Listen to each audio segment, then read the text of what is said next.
Donc là, on va être pendant 45 minutes. We're going to spend 45 minutes together with Stevan Dojcinovic, who will be talking about investigative dashboard for 45 minutes.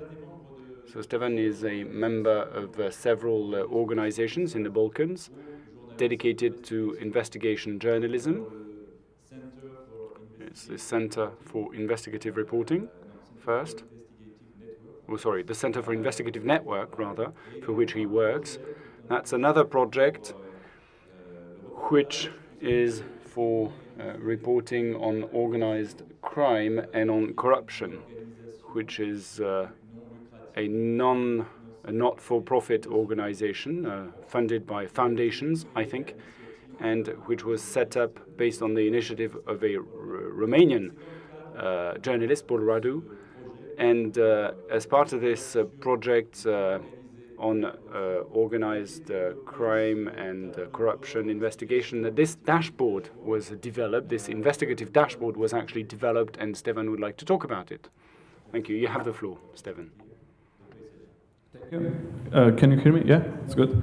Okay, so I'm Stevan Dojcinovic, and as he represents, I work as investigative reporting in Balkans for organized crime and corruption reporting project, which is investigative reporting network that spreads from Balkan up to Russia. So we work in around 20 countries. I'm here not to present our stories, but to present one of our products. Let's say it's called Investigative Dashboard, and it's easier to describe it. We can call it a collaborative tool for journalists worldwide. Basically, it is meant to be one online platform where journalists can collaborate in their investigation, and which is supposed to help them by giving them the tools how to investigate different journalistic issues, in the first place following the money. So the first idea of this platform is to help you to track down money, assets, and companies worldwide. And now I was thinking to go on that website and to show you basically how this thing it's working. The important to tell now is that this thing is still developing. So this is just like the first website, the first draft. And we're now building it to be, first of all, much more better in visual way, also in functional. So if you visiting this site, you will see how it's updating on better as times go.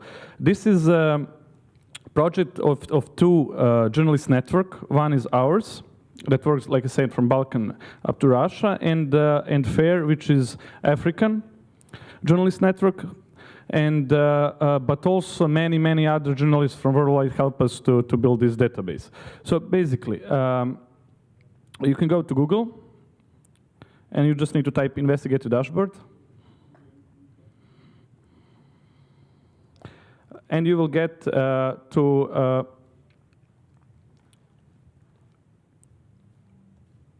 our website. Okay, sorry. What? Oh, I have problem with French. Okay, yeah, keyboard I cannot find. So, if anybody of you was following our investigation, you can see that we are mostly dealing with cross-border reporting. So we don't do much of national stories.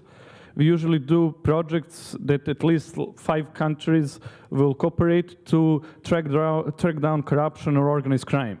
As you know, organized crime is the phenomenon that is not just based in one country across the border, but the criminals really cooperate well. And to really investigate some serious groups, it's important to have and cooperate with journalists worldwide.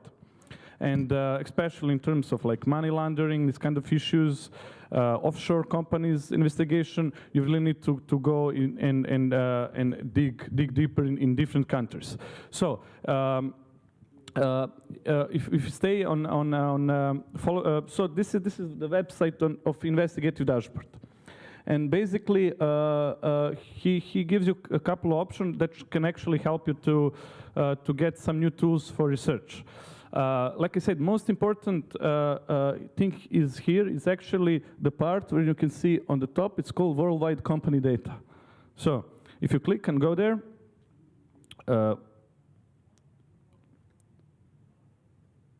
you can get,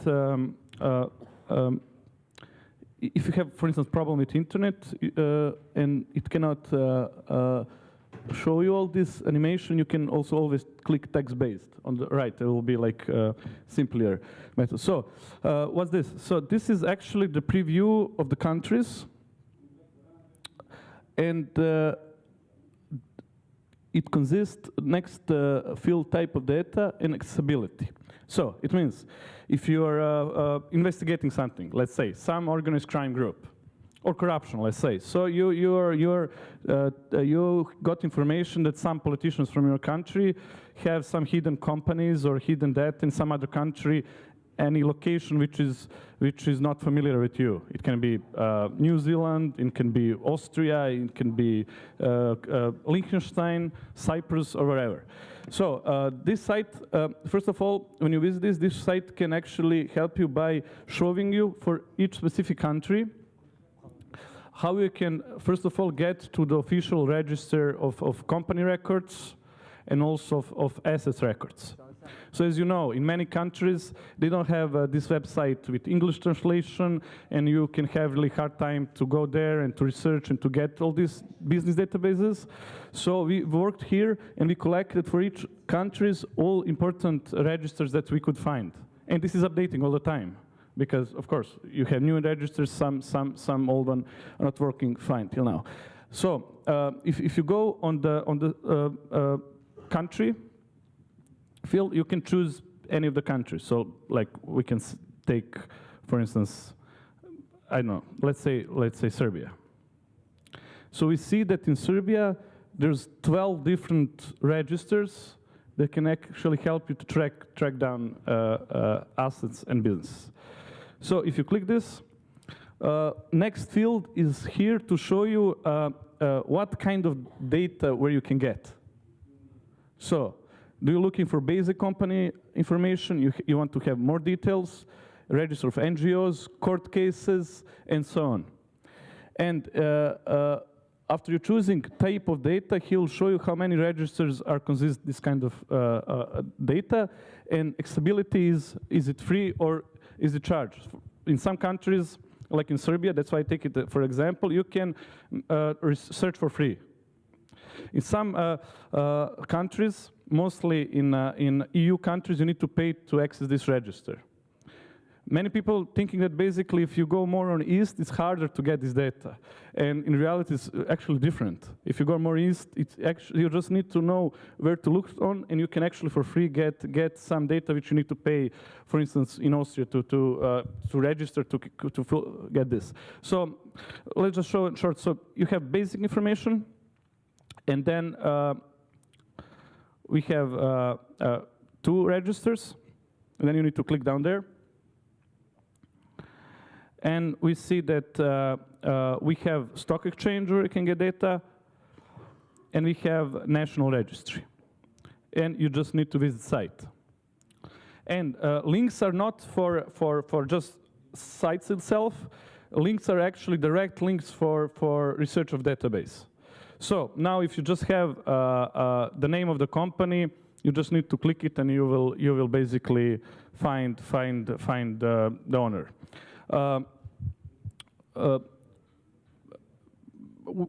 Let's type some international, like Hippo Bank, like for instance, I don't know. So just type, like for instance, Hippo, and if there is branches in Serbia, you will find that there's like leasing a lot of branches of this bank. And if you go for details, you can easily see the directors of the company or owners or wherever. So basically, if you have, for instance, Serbian business registry, you don't have translation in English.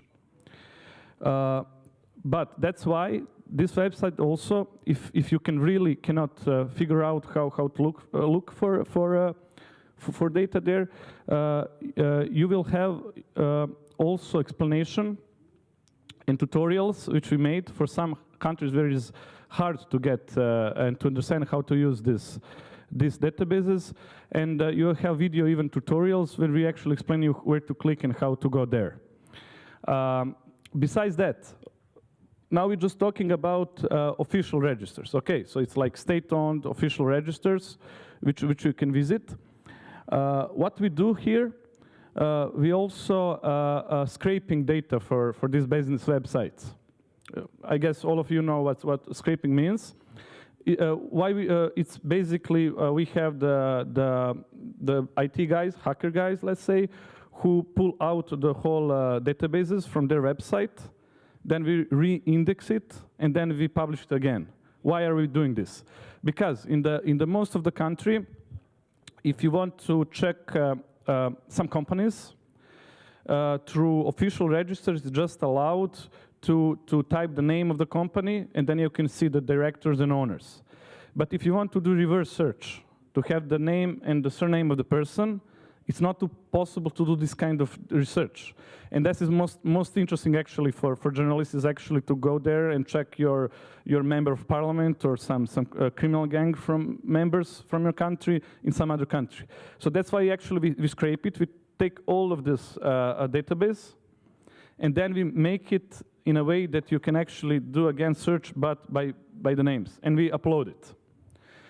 Also, we are trying to scrape as much as possible offshore databases of offshore databases of the business register in offshore countries.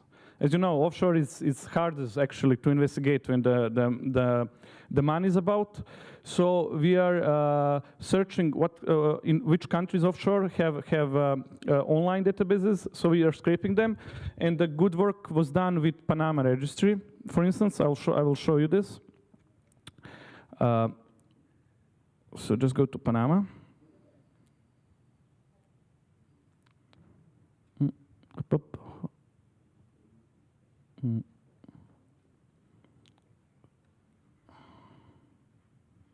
Why is not?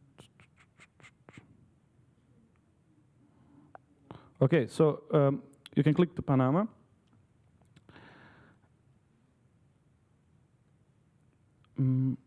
So you have official business registry, which is not possible to search by the names of the persons. You can just type the companies. And as you know, Panama is just used for shell companies, as offshore zone. So most of the time you don't even know the name of these companies, which some of politicians, let's say from a country, use just to have bank accounts, hidden banking accounts in your country. But since we scraped it, just a second, I'll go to text-based. It's something, internet is not so perfect. So this is the text-based, is just the view which don't have this animation, so it's easier for internet to. So I'm going again to Panama. So, for instance, you click on the Panama. Here, you have a public registry of companies, but you also have scraped Panama registry.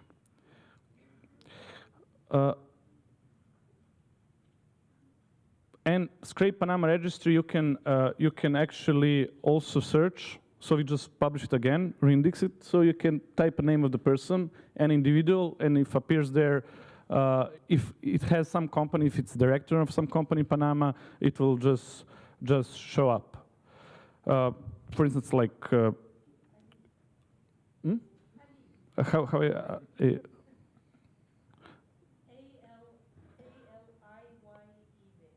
A-L.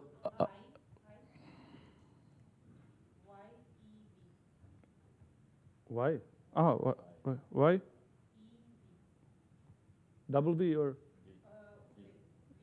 Okay, so you can tell us actually what we're looking for. You can? No. But it's good to explain. If you can just.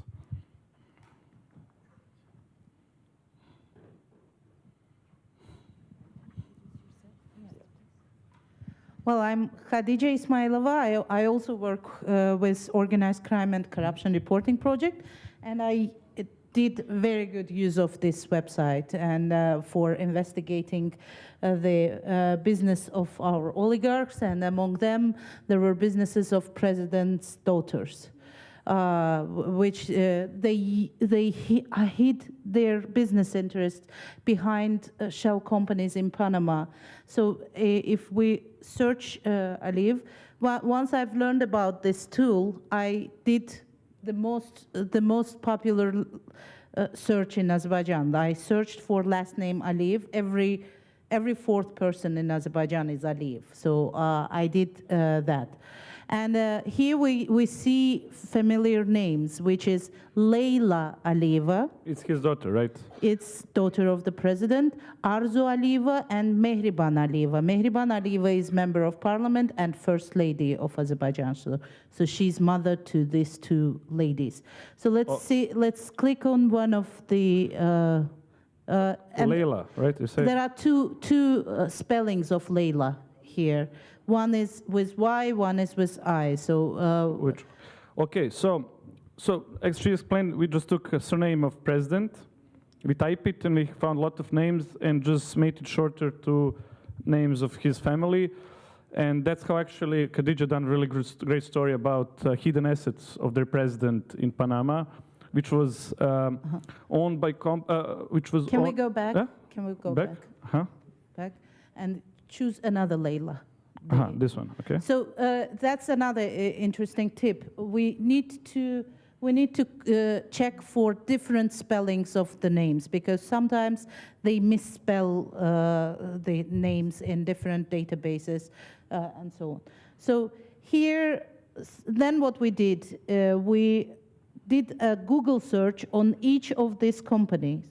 You can click on one of the companies. And you can see who are the owners.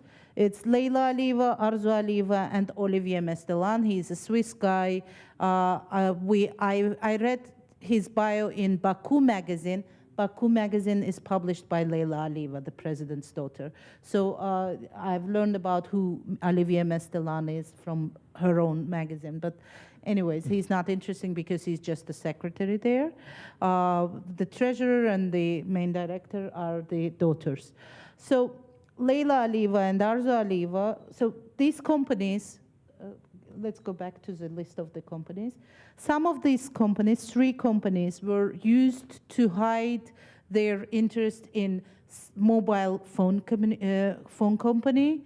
The government of Azerbaijan was lying to us for 6 years, saying that Siemens owns that company.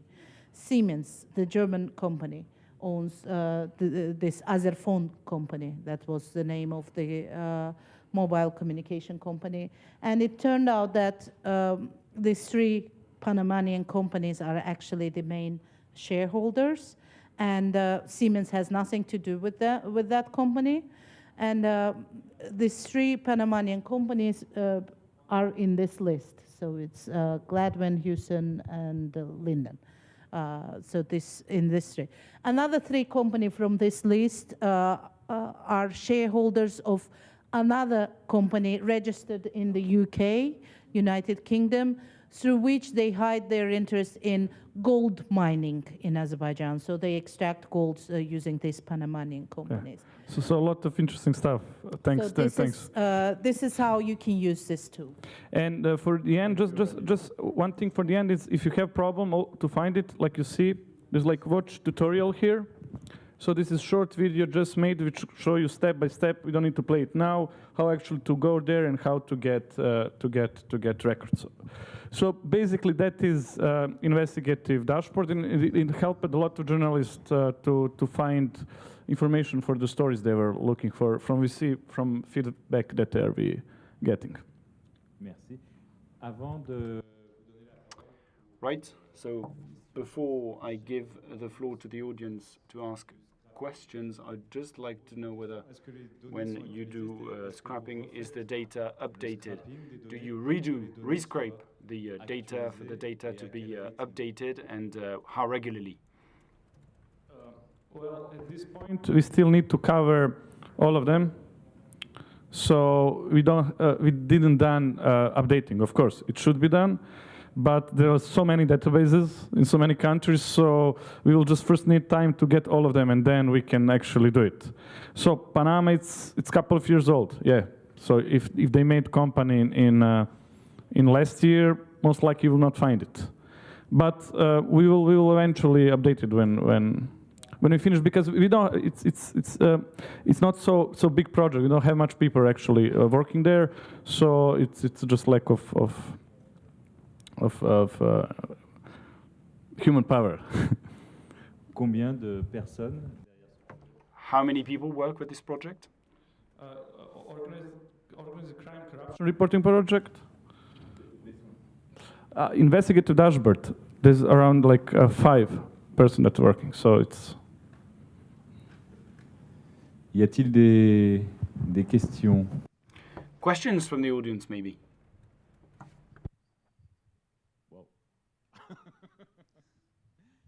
Alors moi j'ai d'autres questions à poser. Well, I have other questions. Now, apart from the case of Azerbaijan, which we just mentioned, I mean, was that tool already used in other countries or in other situations to actually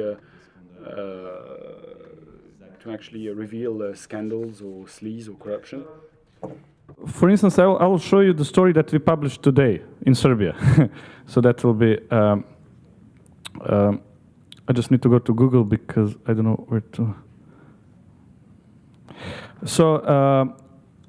What we done? There was in Serbia we have really strong organized crime group that was engaged in dealing heroin trafficking. And they even killed Prime Minister in 2003. So it was like you will not believe it. It happened actually in Balkan, but they like even assassinated Prime Minister because Prime Minister start some operation against this narco trafficking group. So. These guys from this group, after then, they were jailed, of course. But what happened, and also state opened financial investigation against them to seizure their assets, of mafia. But what happened, we saw that everything what state could find from their asset was just one big villa, nothing more. And these guys, only thanks to kidnapping, we counted that they gathered like 40 million euros just for this, and then you have drugs and everything. So we can estimate their financial power was more than 100 million euros, at least. And the state just found one villa and seizure it, which was like 100,000 euros at all. So we came to the idea to try to just fish around countries, because we were guessing they were not hiding money and assets in Serbia, because they're smart. So we just, had idea to fish around. And actually, what we did, we found a company in Panama. We were coming back to Panama, which guys from this group formed. And police didn't find it. And we done it like 9 years later. So this police investigation was in 2003. And this year, in 2013, we found this company. Even when I show papers to police, they couldn't like believe it. So just a second. Here it is.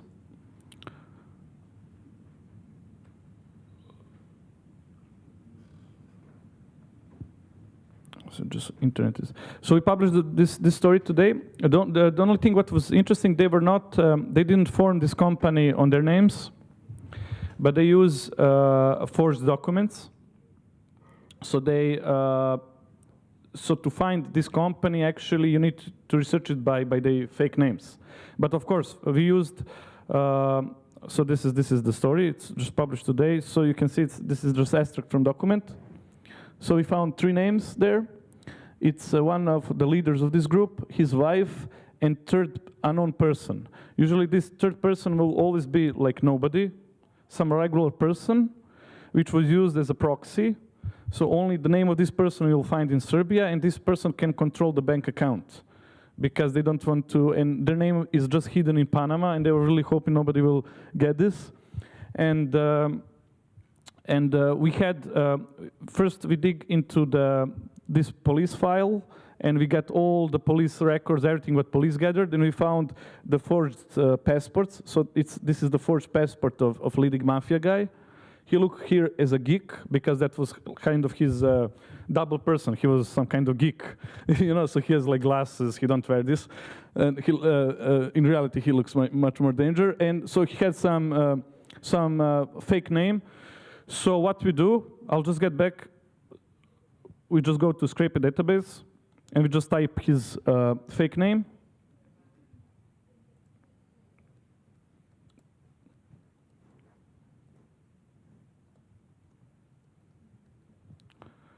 And then when we search it, it appears, and we were, what's going on?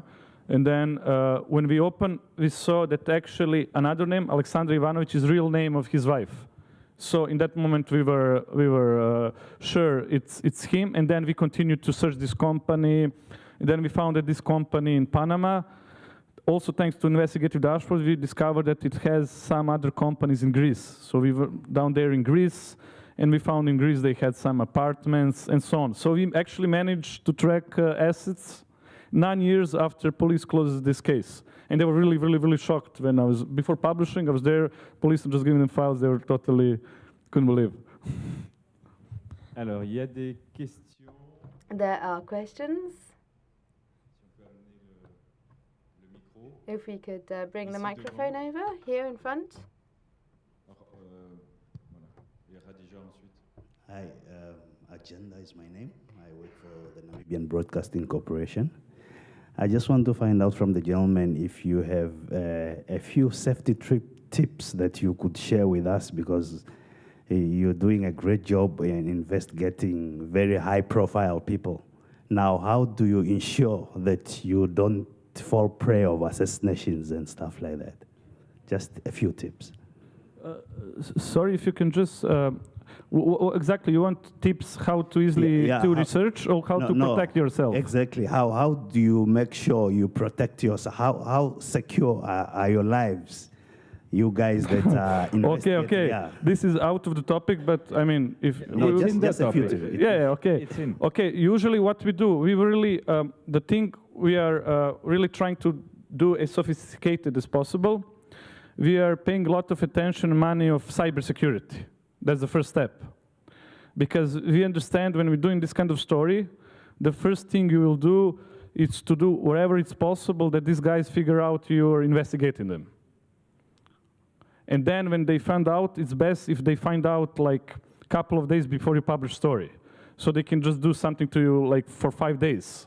You don't need to have problem with them like a longer period, which will be really problematic. Now I am in kind of actually, we had some human leaks actually from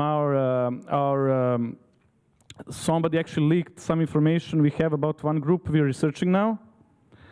And these guys know, and they told me they know, so we will not be able to finish research. We now just looking what we have to speed up just to publish something, and then to leave everything else for some future, because you never do story after story against some guys. If you have more, wait for a year, then do it again, because that's dangerous. These guys are really, really, really dangerous. So it's really important to hide from them what you're doing as long as possible. That's first thing. Second thing is, what we learned from, this would be maybe a good tip for me. What we learned when the time is that they should understand what they're doing, because one point you must be open to them, you know, before final interview. In one moment you start talking with their associates, former ones, so you don't know if these guys are against them or they're still working for them. From that moment, you should be completely open. And you should be open even to communicate with these guys. So it's not smart to be hidden from these mafia guys and research, because then you'll just provoke them to attack you. So you need, in a way, have kind of channel to communicate with them. It's usually grow to mediators. They find their associates, find your friends. Mostly in Serbia will be your colleagues, journalists, and they will passing you messages to this colleague, and you need to passing something back. And so you must play like this. So you just don't, go at home, hide, because they will find you, So So it's really tricky. It's topic we can discuss like whole day, how to deal with. So I don't know if I give you any good tip, because from the country to the country, it's different. In Serbia, mostly are like drug trafficking groups. They're really tough. They know how to kill, so they're really physically also dangerous. I have Khadija, juste si je peux dire un mot, peut-être. Just a word, maybe, to say that someone who has taken a lot of risk in Azerbaijan. In a recent documentary which was broadcast in France, we've seen part of your story, and to make a certain number of truths emerge from your country, you have had to take a certain number of physical risks, and so that's what I wanted to say as an introduction before you ask your question. There is no absolute safety in this profession, so that's just to make it clear. And well, there are some tips. For example, you can always refer to your international editor, who cannot stop the story, and he has all the documents, so you can do nothing. If someone is trying to make you to stop the story before it's published, you refer to your editor who is abroad, and he cannot do anything. So this is one of the tips. Another tip is to do, especially good for cross-border stories, and that's why it's good to network with someone who is abroad.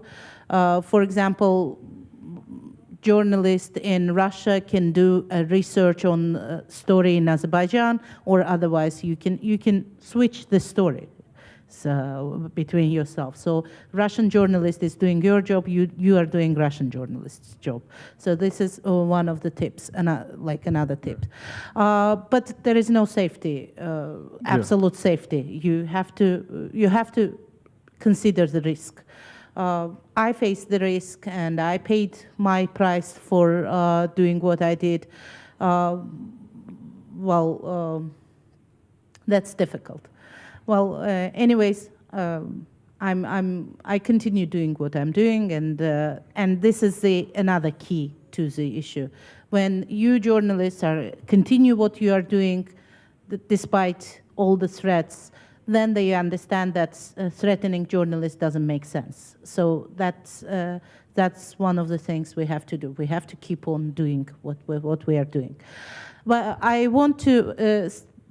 I know that there are lots of Arab journalists in this conference, so maybe this will be interesting for them. One of the examples, I want to bring one of the examples of this collaborative work, when Arab, Egyptian, Romanian, Spanish and Azerbaijani journalists did together a story on Mubarak's money. We traced Hosni Mubarak's money, and there was a guy, Hussein Salem, who was very close to Hosni Mubarak, and he earned a lot of money on sales of oil, like with shady contracts on oil.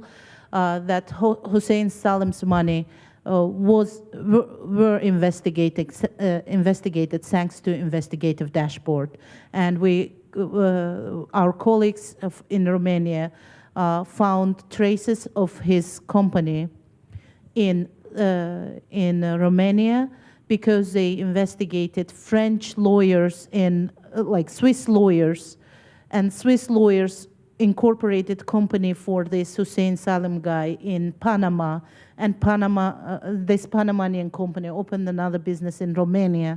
So Romanian journalists basically could trace this guy's money, and it's a lot of money. His assets are believed to reach $4 billion. So it's a huge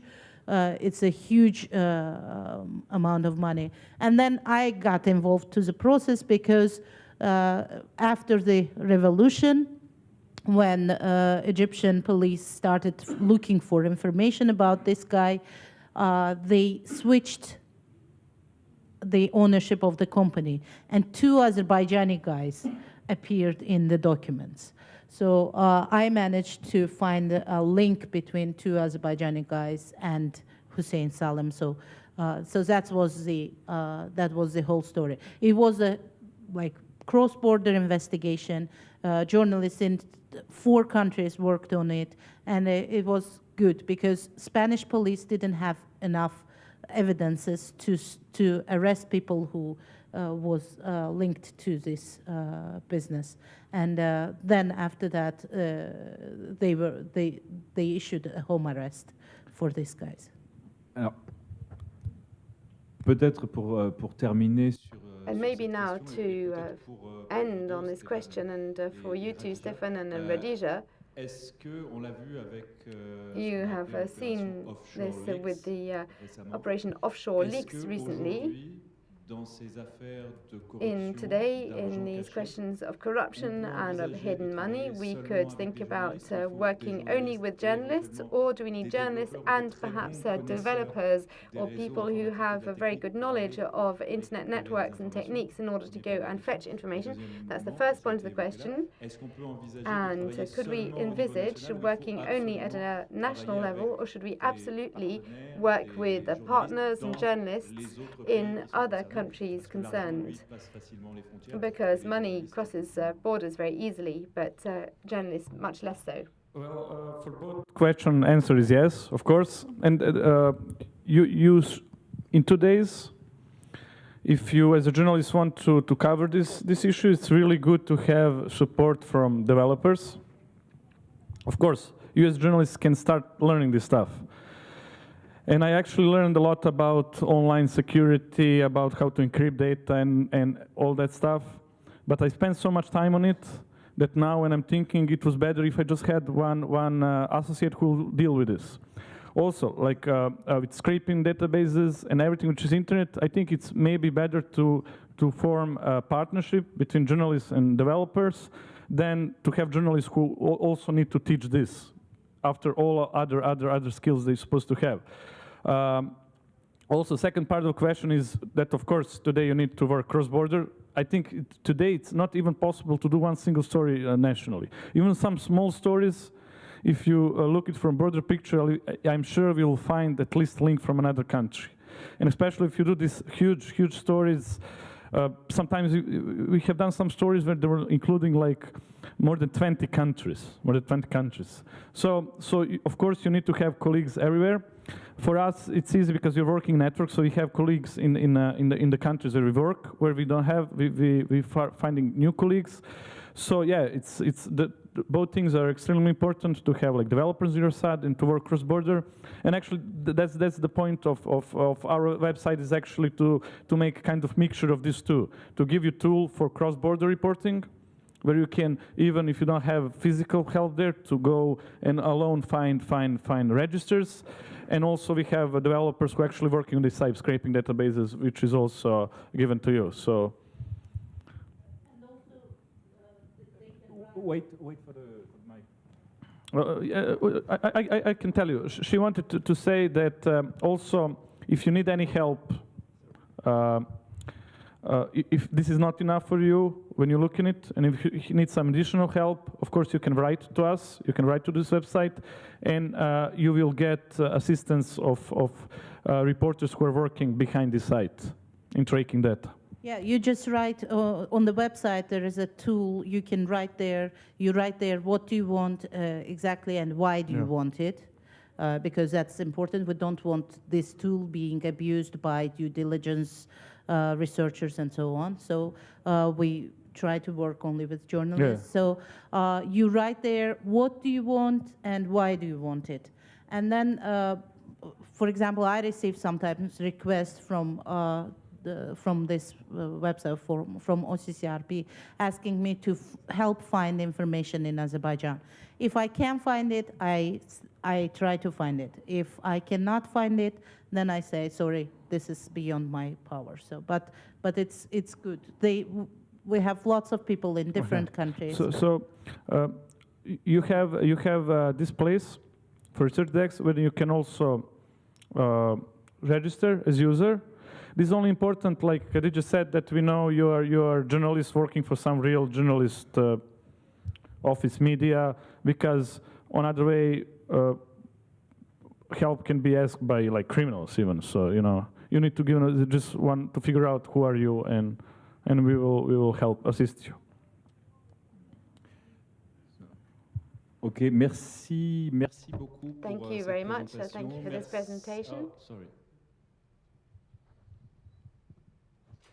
Oui, excusez-moi, moi j'avais juste une question. Sorry, just I had a question. Juste un petit mot de présentation. Just pour nous a dire quick qui word vous to êtes. present who you are, Oui, and bonjour, then your je m'appelle question. Hugo, Hi, je I'm suis called journaliste Hugo. au I'm Progrès. a journalist in the newspaper called Le The service que Progrès vous in Lyon. proposez est The vraiment service which you are exceptionnel à ce qu'on offering voit is quite et exceptional c'est from what we gratuit. see of it, and it is free. Envisagez-vous Are de you faire thinking passer payant, of notamment de making dégager it des a moyens paying qui vous permettraient service, de or at least to mettre finding à jour vos bases de données? means of financing it in order to update your databases?